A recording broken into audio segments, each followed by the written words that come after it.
Hello, African Diaspora News family. My name is Reneilwe Morema, and I am your host right here on the African Diaspora News channel. I'm reporting live from Johannesburg, South Africa. South African President Cyril Ramaphosa has signed into law a bill allowing land seizures by the state without compensation, a move that has put him at odds with some members of his government of national unity.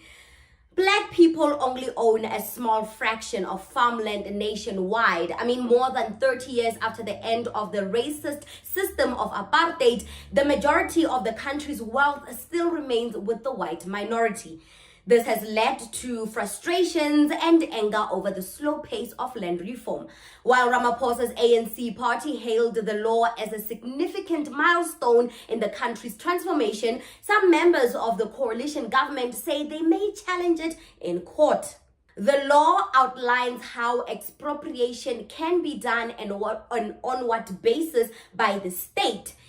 Says the government. The government says it replaces the Pre-Democratic Expropriation Act of 1975, which placed an obligation on the state to pay owners if it wanted to take land from, under the principle of willing seller, willing buyer. The new law allows for expropriation without compensation only in circumstances where it is just and equitable and in the public's interest to do so. This includes if the property is not being used and there is no intention to either develop it or make money from it, or when it poses a risk to people. Under the law, the state may not expropriate property nilly-willy or for a purpose other than in the public's interest. Expropriation may not be exercised unless the expropriating authority has, without success, attempted to reach an agreement with the owner. The signing of the law comes after a 5-year consultative process, as well as the findings of a presidential panel set up to look into the issue.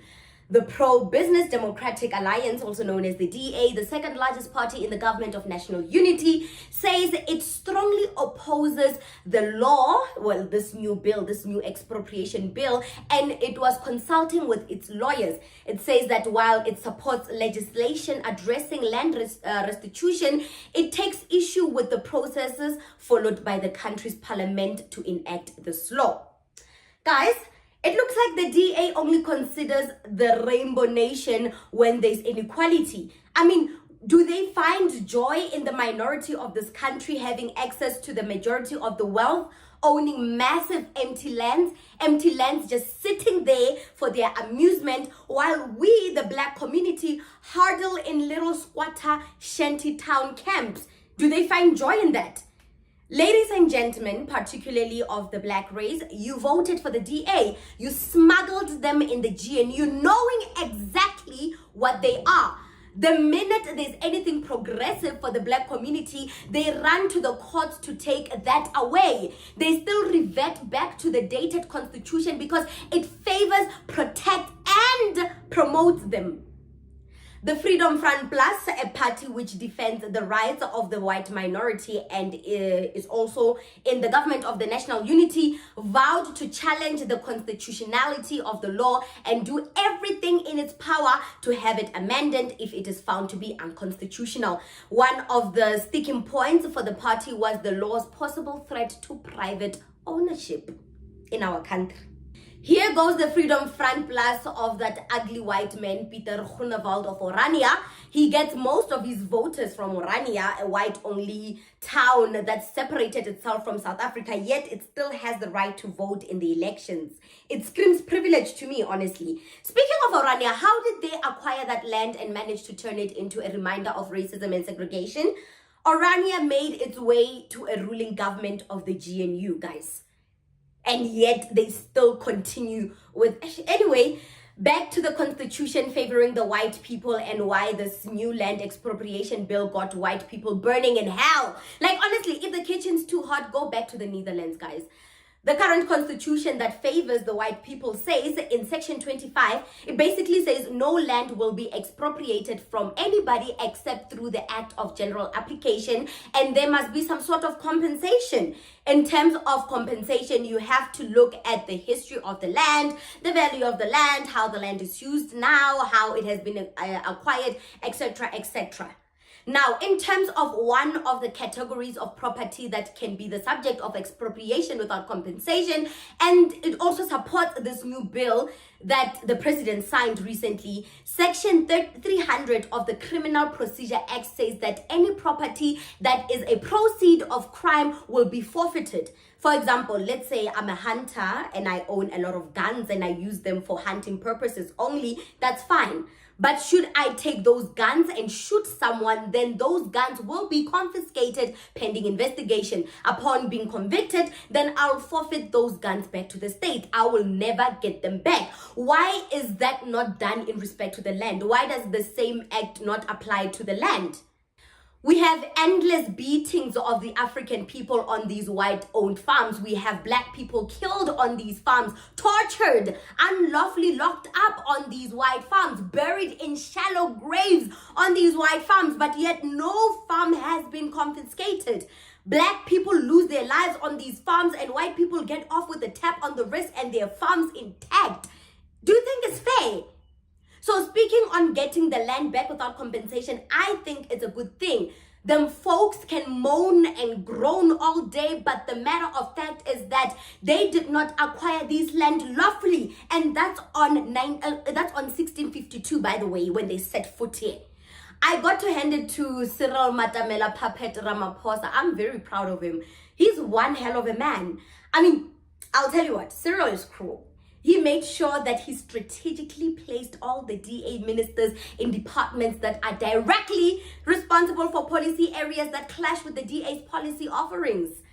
He made DA member and Minister of Education Siviwe Kwarube implement the Bella Act, which we saw white people of the DA and Freedom Front Plus raising apartheid flags in resistance to the Bella Act. And now he is making DA member and Minister of Public Works and Infrastructure of South Africa, Dean McPherson, implement the Expropriation of Land Without Compensation Act. He is truly a genius. Ramaphosa is truly a genius.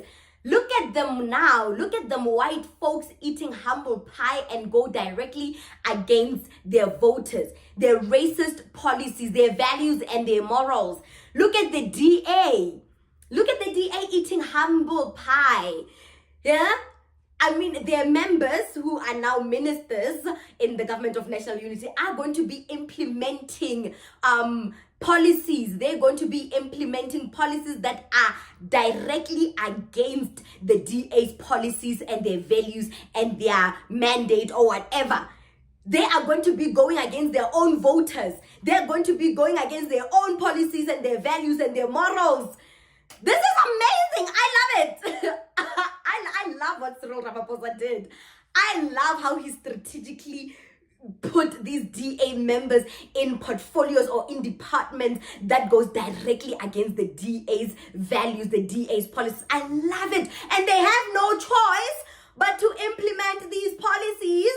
They have no choice but to implement these bills. They have no choice. We are in a government of national unity and they took an oath to serve the people of this country. And this bill of the land expropriation bill without compensation is directly support, promote, protect and enrich the black people of this country. So they have no choice but to implement it. We are not here to serve the DA. We are not here to coddle and do princess treatment for the DA. This is not a DA country. We will not implement DA policies. This is the government of national unity that they signed up for. They signed up for the government of national unity. Now they have to do what the government of national unity does. And that is to put the people of South Africa first. And that is what Cyril Ramaphosa is doing, baby. He's putting us first. I love it. I love it. So back to the Property Act of Section 300 in the Constitution. The Property Act needs to be the same as the Land Act. I mean, if you misuse your property, if you commit murder or a crime on your property, then the state has the right to those properties. The state has the right to confiscate those properties. Same with land. These white farmers have gotten away with a lot of crime. They've gotten away with killing our brothers and sisters. They fed we black women to pigs, but yet their farms are not confiscated. How is that possible? So whatever's happening in property, the Property Act needs to happen in the Land Act as well. But yeah, this is a happy day for South Africans. We are looking forward to it. We accept it. We accept what Cyril Ramaphosa, the puppet of the West, did. We love him. What do you think about the segment? Comment to us in the comment section below. Don't forget to like and share the broadcast. I'm so happy. Subscribe to our YouTube channel. Hit that notification bell so you don't miss